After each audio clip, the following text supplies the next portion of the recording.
And I think this is an almost perfect EDC belt. It really just needs those few minor improvements to take it from a first generation iteration to a second generation iteration that is a perfect EDC belt. Hello and welcome back to the channel. Today I want to invite you on a journey I've been on for quite some time, the journey to find the perfect, or at least best available, EDC belt on the market. As you can see here, I have tried pretty much every other EDC belt that exists on the market. I've tried them all, so I know what are good features, what works, what doesn't, and I'm going to take all that knowledge, all that experience into one belt today to see, is it the perfect EDC belt? Now, what is that belt? Well, it's certainly none of these.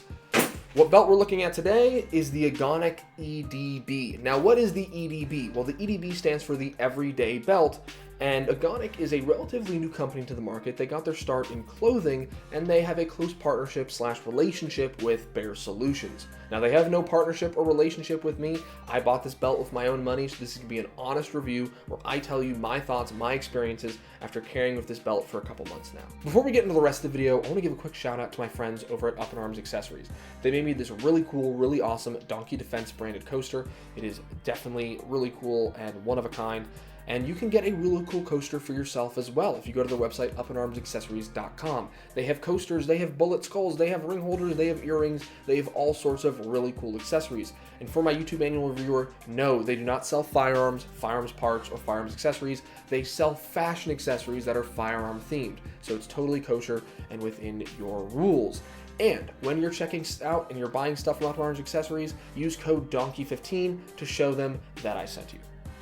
So first, let's talk about the construction of the belt. What is the belt made of? Well, it's actually made of a very similar material to this leg strap right here from Wilder Tactical. It's this elastic material with a non-slip lining that keeps this leg strap from moving around on your leg. Now, what does this have to do with the EDB belt?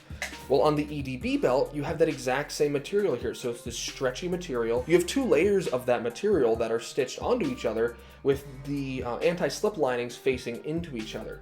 Now, what is the purpose of that? Well, the purpose of that is to create these little cells here. As you can see, about every inch, there's another one of these cells, similar to almost MOLLE spacing on MOLLE belts. Now, this is not necessarily designed for MOLLE. I guess technically you could MOLLE things through here, but what it's designed is to have little compartments to store things. Handcuff keys, lockpick sets, other EDC tools, tourniquets, spare magazines, all that sort of stuff can go through these slots. In fact, they even say you can cut these slots and make them bigger by cutting the stitching here, and actually enlarging it by cutting out some of the stitching. And that allows you to then put bigger items, maybe a magazine, a tourniquet, an IFAK, something like that in here. But allows you to kind of keep these little crafty items on you in these little secret compartments. What it also does is gives it a good amount of rigidity and durability, so it's not a complete floppy mess like you saw in that leg strap. That would be a terrible belt, but because they double layer it, it's actually pretty rigid and durable, but still has that really nice stretchy nature of that stretchy material. The next part of this belt is the buckle. This is essentially a giant G-hook where you have this big aluminum buckle where it hooks into those cells that are sewn throughout the belt. This allows you to get an almost infinite range of sizing, similar to like the Core Essentials belts, where you size it to yourself and then you cut it. You do the exact same thing. You size it to yourself, you cut it, and then you just burn the end here so you don't have any frayed edges or anything like that. And then the belt is sized to you. So in theory, it should fit basically everyone. It's a one-size-fits-all until you size it, and you can always go smaller. Just make sure you don't cut it too small in the first place. And there's actually a tutorial video on Agonic's website and their YouTube channel on how to properly cut and size the belt. Well, that sounds like a very comfortable belt. You've got that elastic material, this nice sturdy buckle, but how does it possibly support the weight and have any rigidity for your firearm and your holster? And you'd be exactly right to ask that question, but Agonic's got something else up their sleeve. That is their Tegris placard. This is where you mount your firearm. You don't mount your firearm to the belt itself, but to the placard. And so this Tegris, if you don't know what Tegris is, it's a thermoplastic kind of woven material that is very durable and sturdy and very rigid while being very thin and lightweight. And so basically you put this placard on, you slide it onto the belt where you want it, and then when you put the belt around your pants or through your belt loops and you lock it in place, you also feed the other side of the placard into a little loop here that retains it, and so that way you've got the placard up in the front for appendix carry, or you could always move the placard somewhere else around the belt if you want to carry at 3-4 o'clock, something like that. Now, I will say one recommendation from my experience is make sure you run the placard loops past your belt loops in the front of your pants. So make sure the placard is being supported by your belt loops, because if the placard is on either side is past your belt loops, it'll tend to sag in that area. So just a little thing I learned.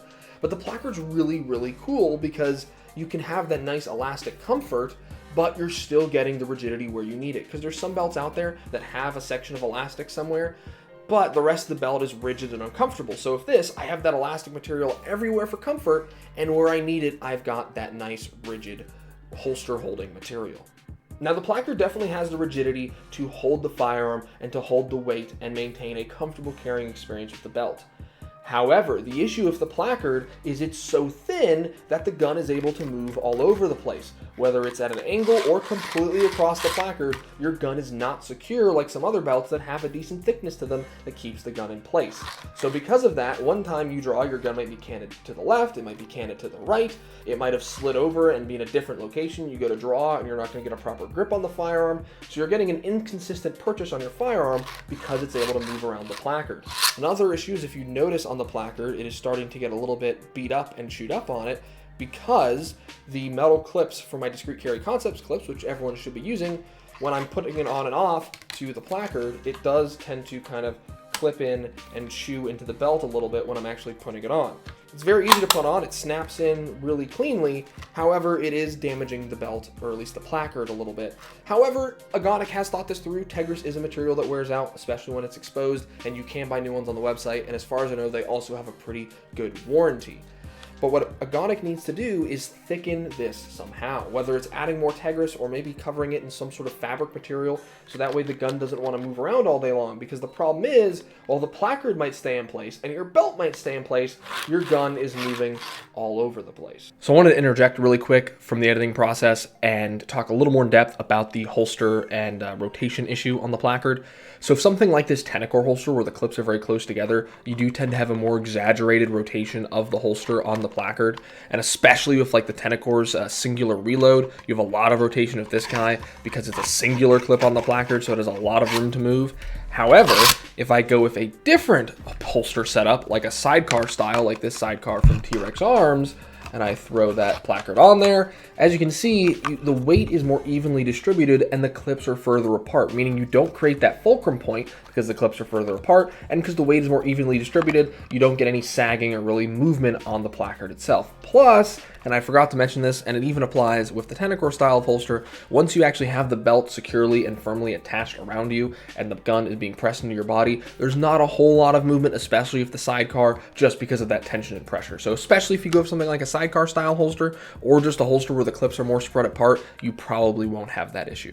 So a big issue I also have with the belt, besides the placard and the improvements it needs, is this massive buckle. It's like the buckle you'd see a cowboy wear in an old Western movie.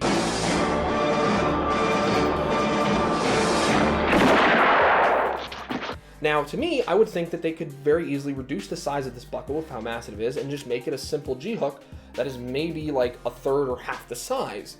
Now, I asked Agonic about this, and they said they built this buckle intentionally, not as a fashion statement, but for function. The first function they said was if you're carrying tucked in, because one of the beauties of the placard system is the clips are not seen on the outside of the belt. So if you have a tucked in shirt, it looks a little more professional with the buckle, which, okay, I get that. But their other argument, which I did not understand, is it works better when you're carrying the gun. It like offsets the weight, and it doesn't. They said that the standard G-hook would print more. I don't fully understand that. That I think is a little bit ridiculous. I think a slim little G-hook would actually work better.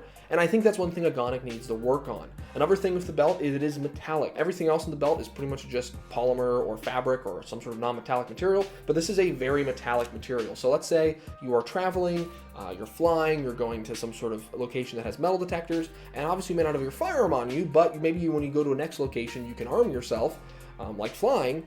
But this is a buckle you'll definitely have to be taking off in the airport. You cannot wear this through TSA, you cannot wear this through a metal detector. This buckle will definitely set it off. Now, Agonic did say that they are working on a fully non-metallic belt for people that like to have a fully non-metallic belt to carry around, whether it's just for personal preference or for certain mission sets or situations where you are going somewhere where there's metal detectors or scanners or something, like an airport, like TSA, where you won't be able to wear this and you'll have to take it off while you're in line. So to me, having a non-metallic belt is quite a convenience, so I am looking forward to seeing that. but I would also look forward to seeing a much reduced in size belt buckle.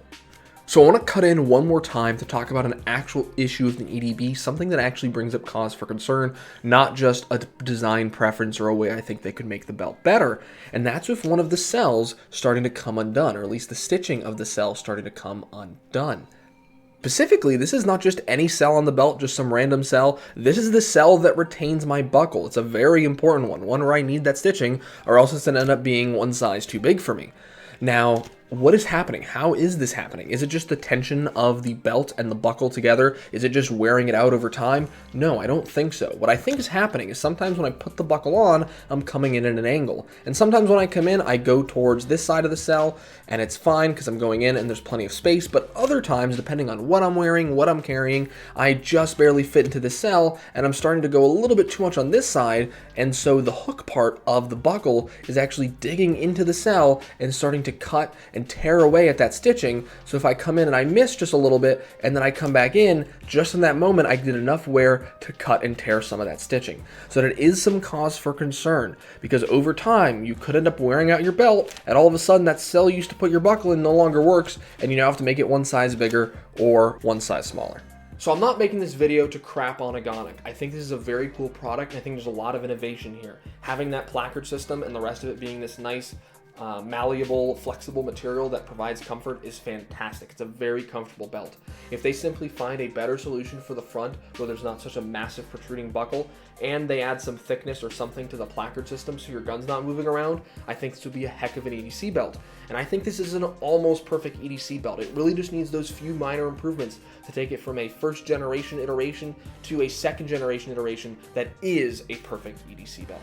Alright guys, if you enjoyed the video, if you like seeing me take a look at the Agonic EDB and taking a look at EDC belts in general and want to see me review more, then go and leave a like down below. If you are an absolute fan, a total fanboy of the Agonic EDB belt, and you think it's utter heresy that I said one negative thing about it, well, there's a dislike button for a reason. Otherwise, guys, head in the comments. Let me know, what were your experiences with the Agonic EDB? What belt do you carry with you every day, and is there a belt that you'd like to see me take a look at? Because I will be continuing my journey to find the perfect EDC belt. Because as of now, I still haven't found it. So subscribe, guys, and stay tuned to find out ultimately what the perfect EDC belt is.